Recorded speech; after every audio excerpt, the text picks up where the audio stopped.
Good morning বন্ধুরা, আমি আবার এসে গেছি তোমাদের সাথে দেখা করতে, তোমাদের সাথে খানিকটা সময় কাটাতে। আজকে একটা নতুন রেসিপি নিয়ে এসেছি। আমি আজকে জানো তো ভীষণ এক্সাইটেড।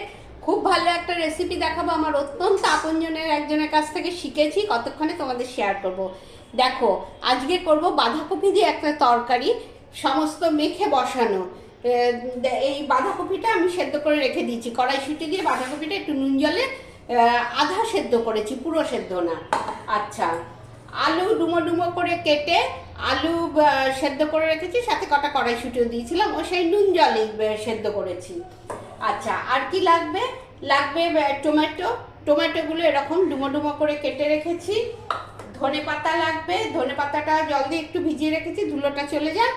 তারপরে দেব মশলা, দেব কি মশলা দেব, এখানে রয়েছে সাদা সর্ষে, কালো সর্ষে, পোস্ত, তিল আর কাঁচা লঙ্কা একটু শুকনো খোলায় ফ্রাই করে এটা বেটে রেখেছি। আর নুন, সর্ষের তেল, হলুদ আর মিষ্টি, এই দিয়ে স্টার্ট করব। দেখো, এই দেখো সব ইনগ্রেডিয়েন্টস তোমাদের দেখিয়ে দিয়েছি। এবার এগুলো একসাথে মাখবো। এই বাঁধাকপিটা রয়েছে, বাঁধাকপির সাথে আর শুকনো রাখবে সবজিগুলো সেদ্ধ করার পর, যখন তুলবে তুলে দেখবে, লক্ষ্য রাখবে যাতে জল না থাকে। এই দেখো আমার একটু জল রয়েছে, আমি জলটা ফেলে দিয়ে নিচ্ছি। জল থাকলে কিন্তু ভালো হবে না, একদম শুকনো করতে হবে। এই দেখো,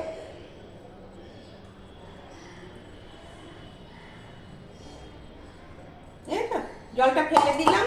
জলটা ফেলে দিয়ে এবার জাস্ট আলু আর কড়াইশুঁটিগুলো তুলে নেব। এই যে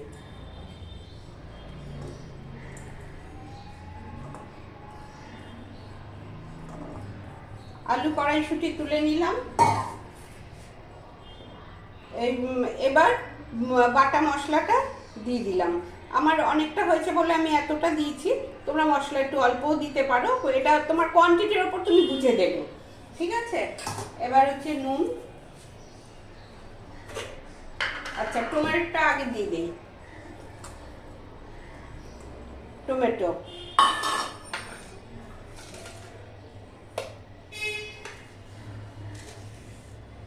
নুন যেহেতু আমি বাঁধাকপিতেও একটু সেদ্ধ সময় নুন দিয়েছি, আলুতেও, সেই জন্য নুনটা কিন্তু একটু কম দেব।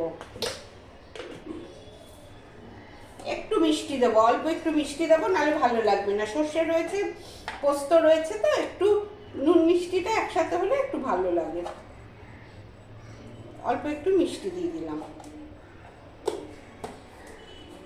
আচ্ছা, এবার একটু হলুদ দেব।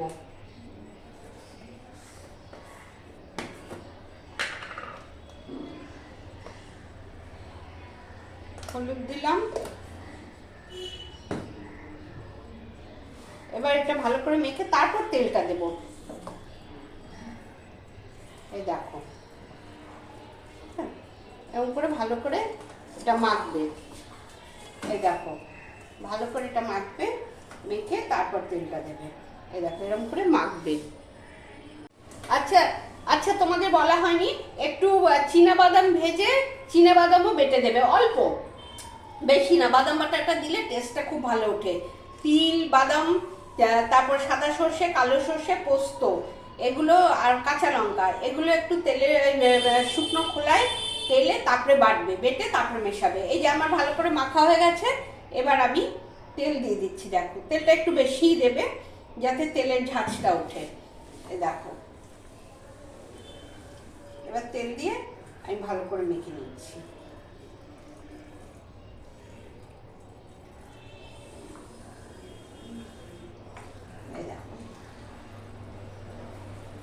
দেখেছো, মাখা হয়েছে, মাখা হয়ে গেল আমার। এবার আমি কড়াই বসাবো গ্যাসে। দেখো,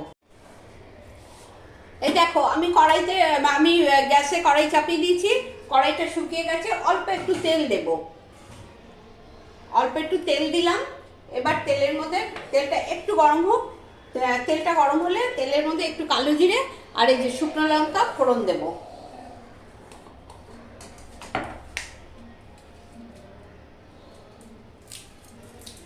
শুকনো লঙ্কা ফোড়ন দিয়ে দিচ্ছি, আর একটু কালো জিরে দিচ্ছি। ব্যাস, এটা একটু গরম হোক।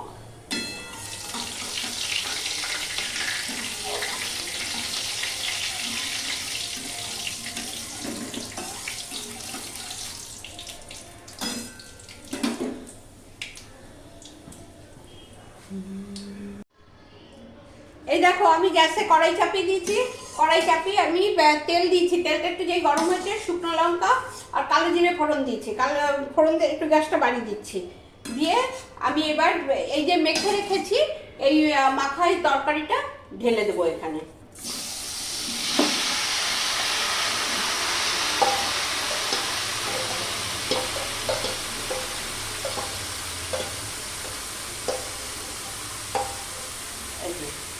এখানে ঢেলে দিলাম। এবার একটু নাড়বো।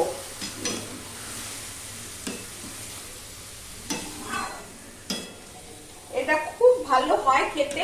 এটা তোমরা অবশ্যই দেখে করে খেয়ে আমাকে কমেন্টসে জানিও তোমরা কেমন খেলে। আমার মনে হয় তোমরাও খুব ভালো অ্যাপ্রিসিয়েট করবে, কারণ এটা খুব নতুনত্ব খাওয়াটা।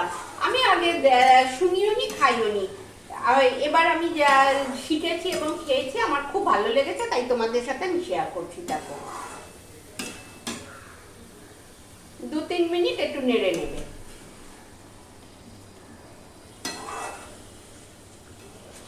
দেখো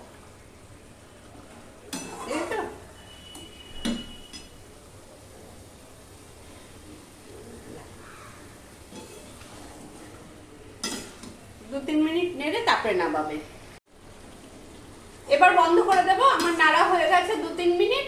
আমি এবার বন্ধ করে দিচ্ছি। দেখো বন্ধ করে আমি এবার তোমাদের দেখিয়ে দিচ্ছি। এই যে এরম দেখতে হবে, দেখতে খুব সুন্দর হয়। তোমরা দেখো, করো, খেয়ে ভালো লাগলে আমাকে লাইক কমেন্ট দিও। যারা এখনো সাবস্ক্রাইব করনি তারা একটু সাবস্ক্রাইব করে দিও আর শেয়ার করো একটু সবার মধ্যে, ঠিক আছে? আর যে রান্নাটা আমার কাছে তো খুবই লোভনীয়, তোমরাও করে খেয়ে দেখো কেমন লাগে। আমি আজকে এইখানেই শেষ করছি। আবার তোমাদের সাথে দেখা হবে সামনের দিন। আর আমি তোমাদের সামনে থেকে দেখিয়ে দিচ্ছি। দেখো